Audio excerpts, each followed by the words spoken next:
Queridos irmãos, dando sequência no vídeo 17, né? Então, aqui nós estávamos tratando a respeito desse item. Acontece às vezes que as provações fazem de nossa existência um calvário, né? As provações fazem de nossa existência um calvário de dor, de sofrimento. Mas não é dor, não é sofrimento. É reflexo dos atos que nós praticamos. Tudo é reflexo. Se acerque de um espelho e diga assim: olá. É o reflexo. A tua dor de dente, ela existe porque você deixou de ir ao dentista para fazer uma limpeza, né? Enfim, um tratamento de canal. Aí vem aquela dor e incha o rosto.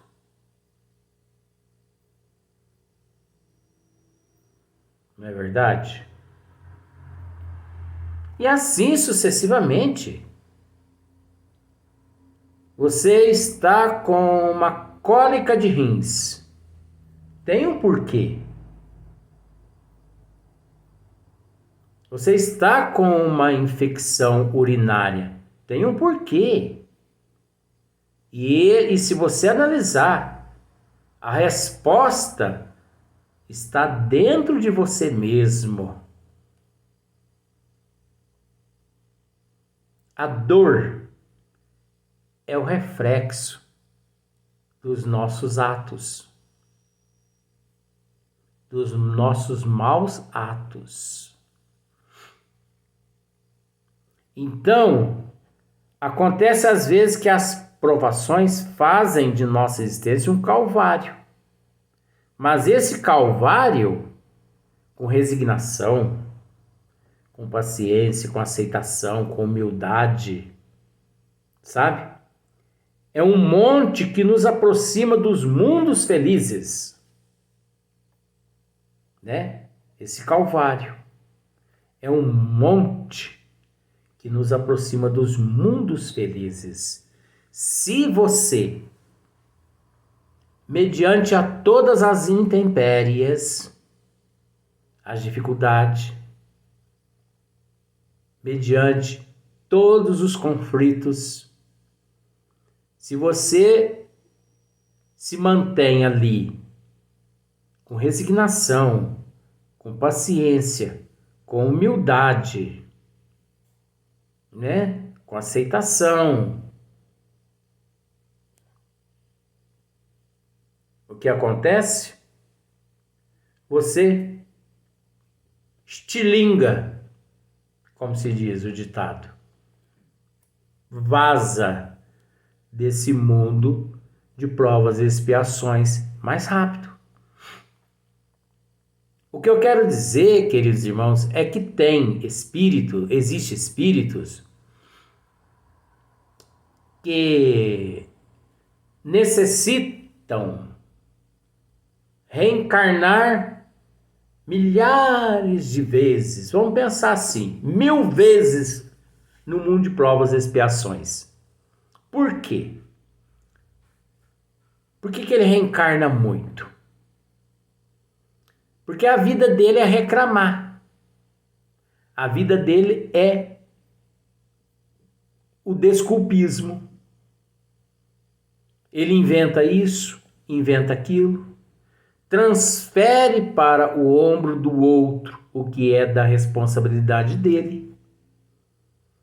Vive na ociosidade, na promiscuidade, na sexolatria, na prostituição, na porta larga, não opta pela porta estreita. Vive nas ilusões do mundo. Esses demoram um pouco mais no mundo de provas e expiações. Porque se ele reencarna para quitar débitos de vidas passadas, ele retorna à pátria espiritual pior que quando reencarnou. Por isso, fica aquele vai e vem e vai. Agora, aqueles que reencarnam e que agem com resignação, com paciência, com tolerância, com humildade, esses reencarnam menos. Por quê? Porque eles nascem, resgatam os débitos, quitam os débitos perante a providência divina e depois partem para mundos de regeneração. De mundo de regeneração eles partem para outros mundos mais elevados. Enquanto aqueles viciados na contramão, mais vezes necessita reencarnar. Então, quantas vezes nós necessitamos reencarnar? Quantas vezes for necessárias?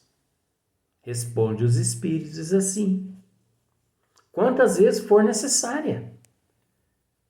Porque o processo é relativo. Não podemos dizer assim: você irá reencarnar apenas uma vez. Não. Em uma existência, nós não conseguimos quitar todos os nossos débitos. Necessitamos de centenas e milhares de reencarnações. Agora, essas centenas e essas milhares também é relativa, é complexas. Por quê? Porque se você passa pelo processo reencarnatório, desencarna melhor que quando você reencarnou, é óbvio que você irá reencarnar menos. E reencarnando menos, é natural que desencarna também menos, não é verdade? Logo, não há fatalidade. Não existe fatalidade. A pessoa diz assim: oh, meu Deus do céu, meu filho. A gente respeita essas situações, mas nós temos que esclarecer. Você entendeu? Porque a humanidade está carente de orientação. É comum ouvir as pessoas dizendo assim: Deus é muito injusto. Onde já se viu isso? Permitiu que meu filho de 18 anos, na flor da idade, morresse num acidente horrível. Morreu afogado. Nem o corpo foi encontrado.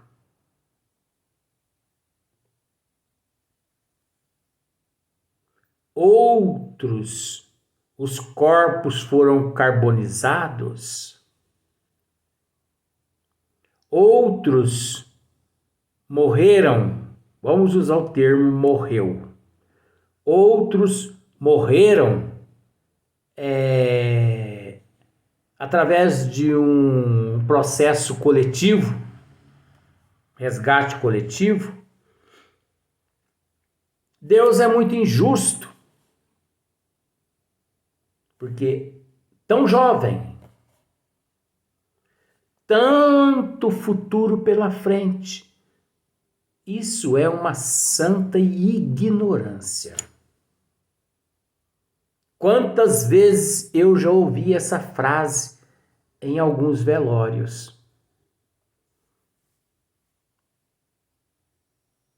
Quantas vezes? Que triste, né? Olha só. Tão jovem, futuro maravilhoso pela frente, tanta coisa ainda para fazer, e foi morrer tragicamente dessa forma. Gente, não existe a fatalidade. O indivíduo, fisicamente, é que é jovem, fisicamente. Mas o espírito daquele indivíduo ali, ele é milenário, podendo ser até espiritualmente mais velho que os próprios pais, até mais velho que os próprios avós, que se encontra num corpo fisiologicamente, vamos assim dizer, de 18 anos, de 15, de 20, né? As pessoas têm o hábito de olhar notas de falecimento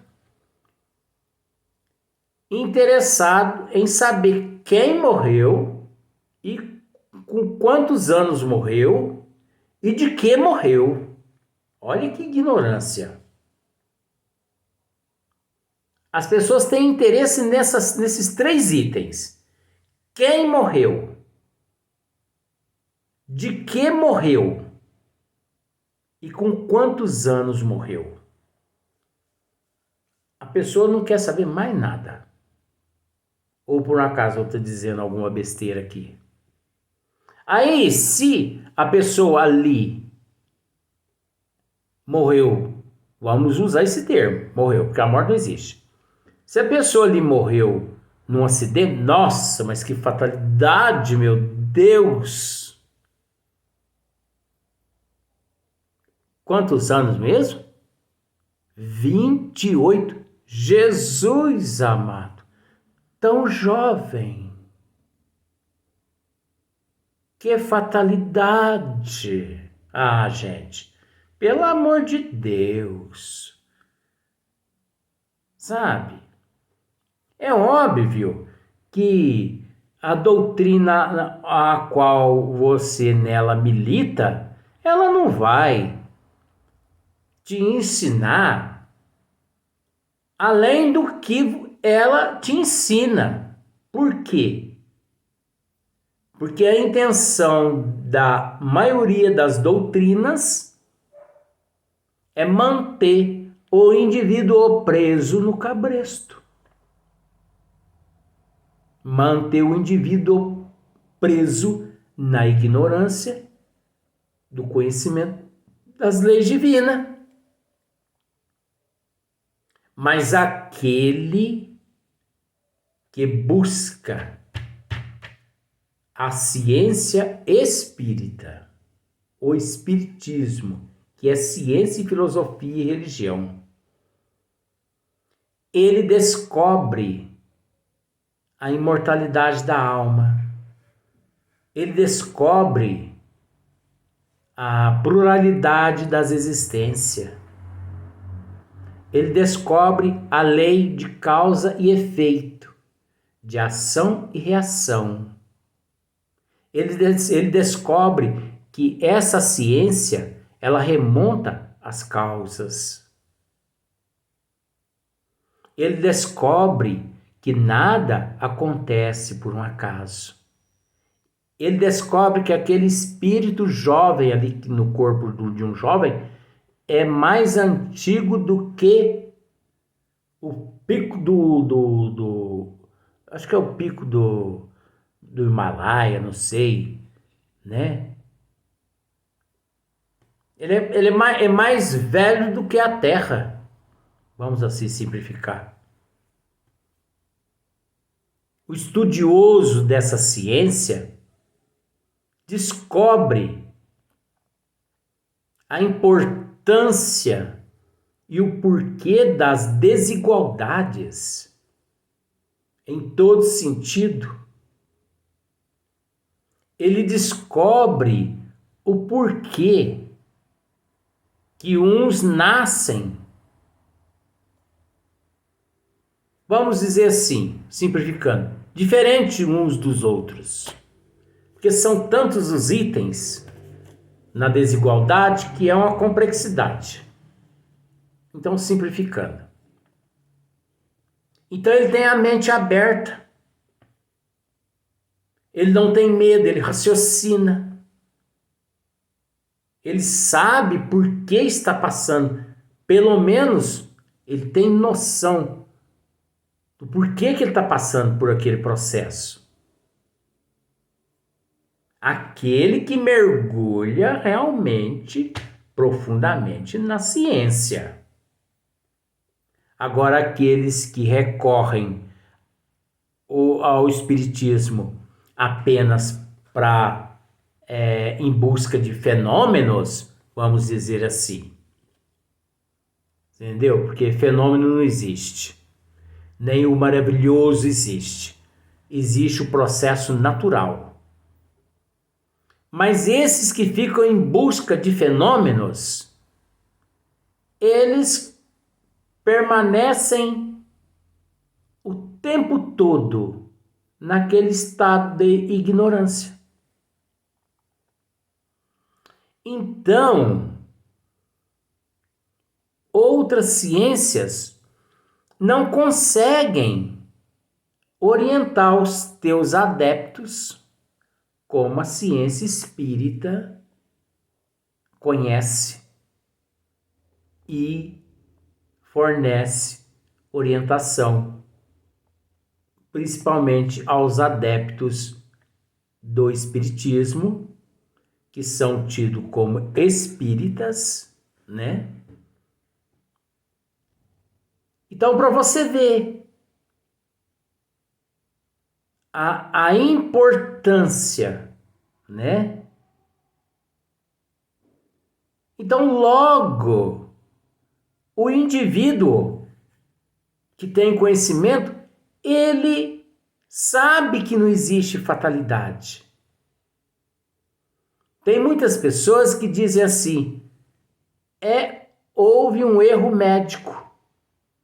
Por isso que a criança nasceu com essa anomalia cerebral.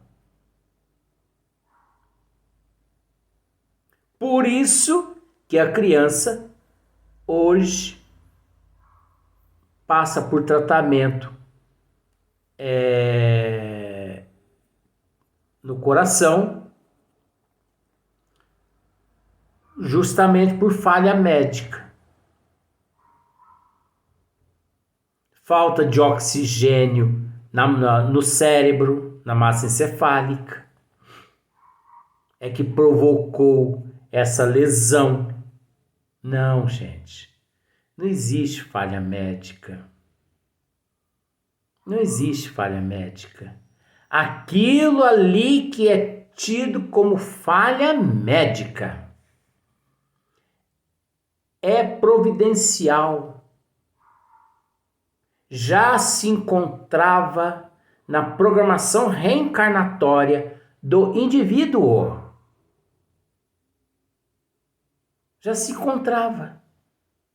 E, de fato, os coitados dos médicos, eles ficam sendo culpados Porque dentro das pesquisas científicas, médicas,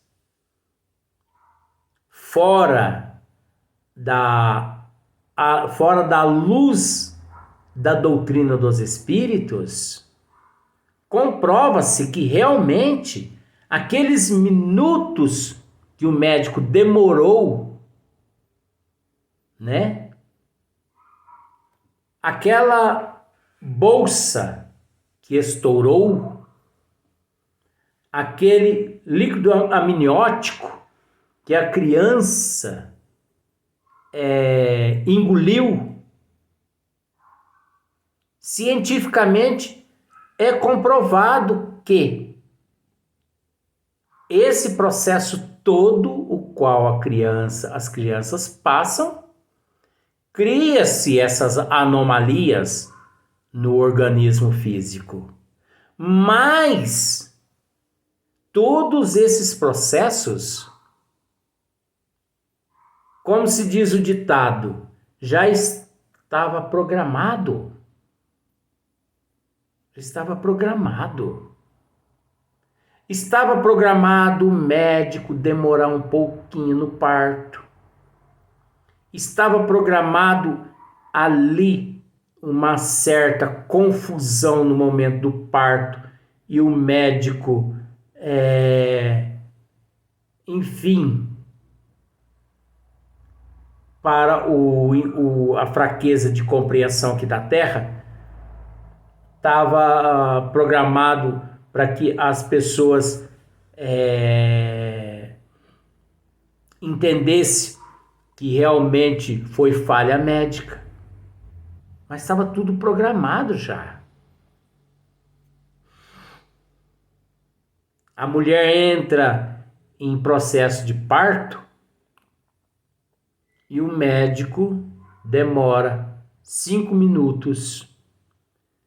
É aqueles 5 minutos que na programação reencarnatória daquele espírito, justamente para dar tempo de acontecer algo, principalmente no líquido amniótico, ou por falta de oxigênio na massa encefálica, para que aquele indivíduo adquira aquela lesão a qual se encontra registrada no perispírito, que é o modelador da forma do indivíduo.